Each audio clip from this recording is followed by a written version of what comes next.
I കോഫിയാണ്. ഇനി റംസാൻ വരികയാണ്. പല ആളുകളും ചോദിക്കാറുണ്ട് ഐ കോഫി എങ്ങനെ റമദാൻ മാസം കൊടുക്കുക എന്നുള്ളത്. നമുക്കറിയാം ഐ കോഫി ഷുഗർ മാനേജ് ചെയ്യുന്നിടത്ത് മാത്രമല്ല, ഇന്ന് ഏറ്റവും കൂടുതൽ പോപ്പുലർ ആയിട്ടുള്ളത് ക്ഷീണം. നമുക്കറിയാം നോമ്പ് നോറ്റിൻ്റെ ഭാഗമായിട്ട് നല്ല ക്ഷീണമുള്ള ആളുകളുണ്ട്. ഡയബറ്റീസ് ഉള്ള ആളുകളും ഇല്ലാത്ത ആളുകളും ഈ ക്ഷീണം വിചാരിച്ചുകൊണ്ട് നോമ്പ് നോക്കാൻ കഴിയാത്ത ആളുകളുണ്ട്. ഈ നോമ്പ് നോറ്റാൽ തന്നെ രാത്രിയുള്ള പ്രാർത്ഥനകൾ പങ്കെടുക്കാൻ പറ്റാത്ത ആളുകളുണ്ട്. സോ അവർക്ക് എങ്ങനെ ഐ കോഫി കുടിക്കണം എന്നുള്ളതാണ് പറഞ്ഞുതരാൻ പോകുന്നത്.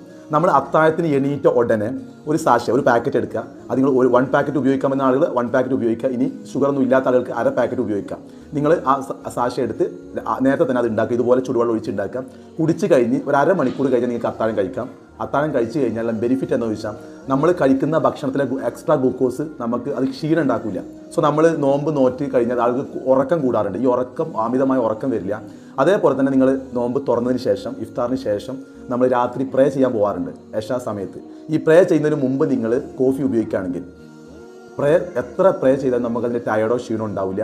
നമുക്ക് നല്ല എനർജറ്റിക് ആയിരിക്കും. ആ എനർജി ഒരേ ലെവലിൽ നിൽക്കും. പിന്നെ പ്രത്യേകമായിട്ട് വേറൊരു മെസ്സേജ് കൂടി, നമ്മൾ റംസാൻ ടൈമിൽ അമിതമായിട്ട് പലഹാരങ്ങളൊക്കെ കഴിക്കാറുണ്ട്.